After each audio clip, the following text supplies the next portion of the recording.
Hello students, welcome to LJ Institute of Engineering and Technology. Here myself Mr. Jaiswal Kishan, Civil Engineering Department, and we are learning all about structural analysis. Let's start our sessions. Now in today's session we will be learning influence line for determinate structures. So for that, first of all we will be learn some concept and theory regarding to it. So let's start. So, what is influence line? An influence line for any given point or a section of a structure is curve or graph. Means it is in a format of graph or curve for the given section of the structure, whose ordinates represent the scale of the variation of the functions such as determinate structures or indeterminate structures. Now for determinate structures, influence line for shear force, bending moment or stress are composed of straight line. Now influence line, the diagram of bending moment, shear force or reactions or stresses are composed of straight line in influence line for determinate structures, and for influence line of indeterminate structures it composed of curvilinear. Now, what is a influence line? Influence line is nothing but it gives the stresses of the entire structure at every section of the point. Means let us consider a bridge kind of structure on which a moving vehicle is going from one end of the bridge to the another end of the bridge. Then the stresses generation will be increased from where it is started, and it will changes till whenever the vehicle moves. Wherever the vehicle reaches at that point, the stresses will be maximum, and if it moves to the another point, the stresses will also move. So influence line is for basically moving loads. That's why there are two types of structures, which are determinate structures and for indeterminate structures. Now in today's session we are starting with determinate structures. Now, what is difference between the usual shear force bending moment diagram and the shear force bending diagram which we got from influence line? So, in general, the ordinate of shear force or bending moment diagram gives the value of shear force or bending moment at that particular point. Means whatever the till date we were doing shear force and bending moment, that gives that at particular point only where the ordinate is drawn. But in case of influence line, the ordinate of any point gives the value of shear force or bending moment at that given section only, and not only at the point where the ordinate has been drawn. In previously, only where the ordinate has been drawn at that point of shear force and bending moment we are getting it. But in influence line we are getting at each and every point, and every point is showing the shear force and bending moment of the entire structure. Now, how to find influence line for reactions and for shear force and for bending moment? So for that there are certain concepts that we need to study. Let's see. First of all is reaction. Now in which there is a 2 point of the beam A and B, in which RA is reaction at A, RB is reaction at B. The length of the beam is L. Now let us assume that the point load of unit means 1 is considered and it has been acting at a distance y. So the remaining distance becomes L minus y. The entire length is L. Now we have to find reaction value for influence line. So how to find reaction value for RA and RB? Now first of all what I did, I stand on B and consider a algebraic sum of moment equals to 0.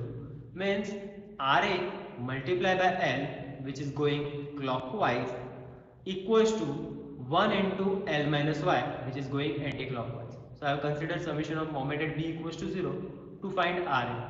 So in this we will be making subject to the RA. So RA is nothing but L minus y upon L. So with the help of this formula we can find out reaction for RA for influence line.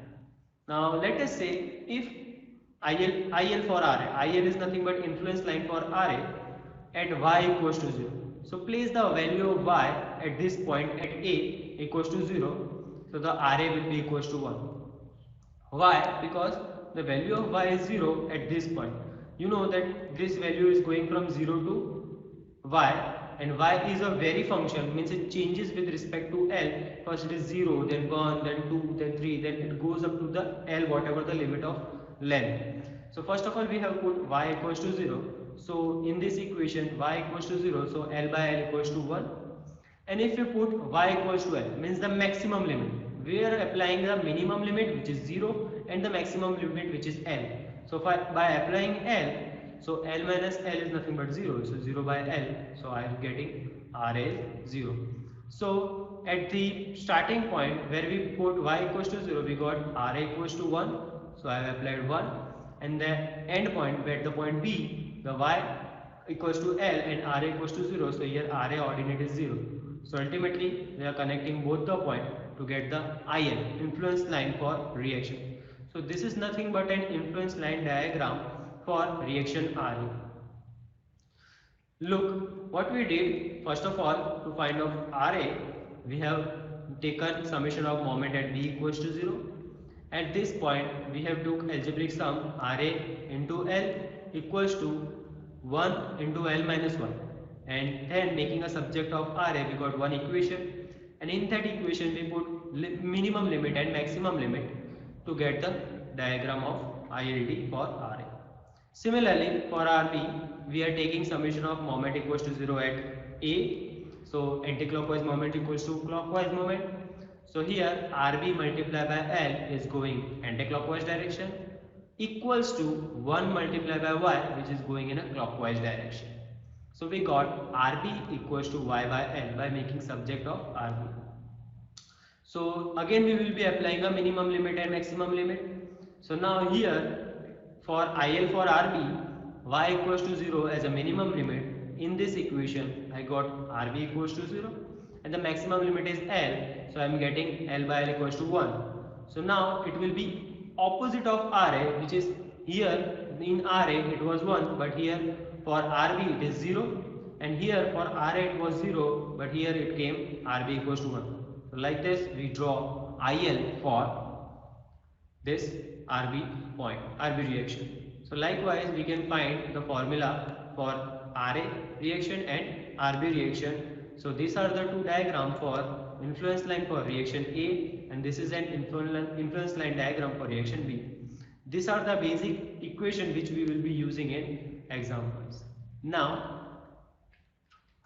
next is shear force. Now how to draw shear force diagram for influence line diagram? Let's see. Now we are considering the same kind of figure in which A point, B point, the total length is L, unit load is applied at the point Y distance away, the remaining distance is L minus 1.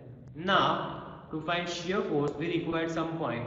So we have considered that point as a C point, that is my section. So I have considered this section at distance X and the remaining distance is L minus X. Now in this our section means X and L minus X becomes important.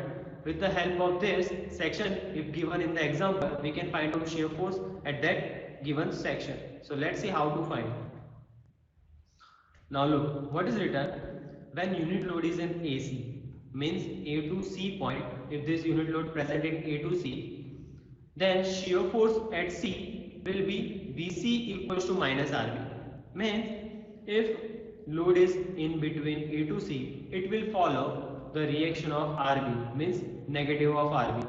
So what is RB? We found out Y by L, so ultimately it is minus Y by L. This thing has to be remembered. Now at C, Y equals to X. Let us assume the value of Y, which is at C point, is equals to X.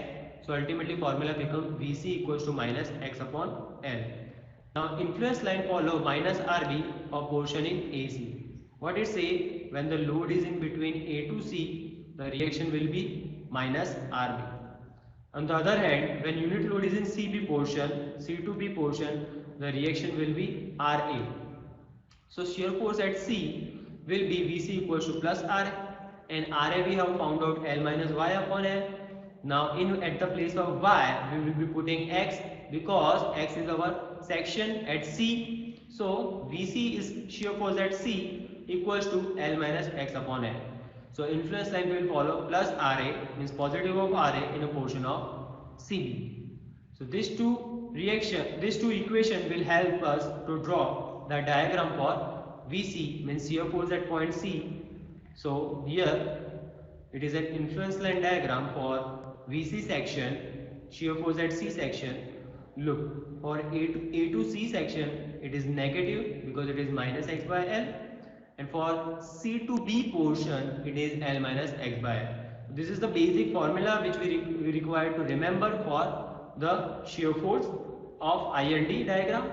So the formula is minus x by L, and here it is L minus x by L. So here shear force changes at the section C point. So this thing has to be remembered. Now first we did reaction, then we did shear force. Now we will be doing bending moment. Let's see.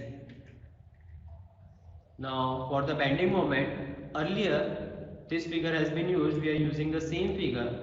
Earlier we have found out RA and RB value, which was L minus y upon L and y upon L for RB. Now here at the C point, which is my section at X, so I will be finding out my bending moment at this C point. So how to find out? Very easy. Look, we have the value of RA and RB as we found out earlier. For RA, it is L minus y by L, and for RB, it is y by L. So look, at section C, the distance becomes X. So I will be getting moment at C point RA multiplied by X. So what is my RA? RA is nothing but L minus y upon L multiplied by X. Now y is equals to X. Let's place the y value as an X because this unit load becomes at the C point. Then if this unit load comes at the C point, the distance becomes X. So ultimately L minus X into X upon L becomes my bending moment. We can find out from the other side also. Look, by standing at on C point, reaction RB multiplied by distance L minus X. So I have done for here when unit load is in AC, the bending moment will be MC equals to RB into L minus X. So what is RB? My y by L. Y by L multiplied by L minus X. At the place of y, place the X. X is my section. So X into L minus X by L. So from this side or this side you can find the bending moment as the same. So here the formula for moment is X into L minus X upon L. It will be in positive. So draw it as positive. So these are the various cases which will be occurring in our examples, like when there is a single point load like as W1, so our moment will be W1 into Y1. When there are several point load, the moment will be W1 into Y1 plus W2 into Y2. W is load and Y is that respective distance. And when it is in uniformly distributed load, the formula is intensity of UDL, whatever they give on of UDL value, that intensity multiplied by area of ILD under that part. Means if UDL comes under this part, so we require the area of this much portion only. That we will be seeing in our examples. So this was the influence line for bending moment. So we did for reaction, we did for shear force, and we did for bending moment. With the help of all these three formula, we will be solving the sums on ILD for determinate structures.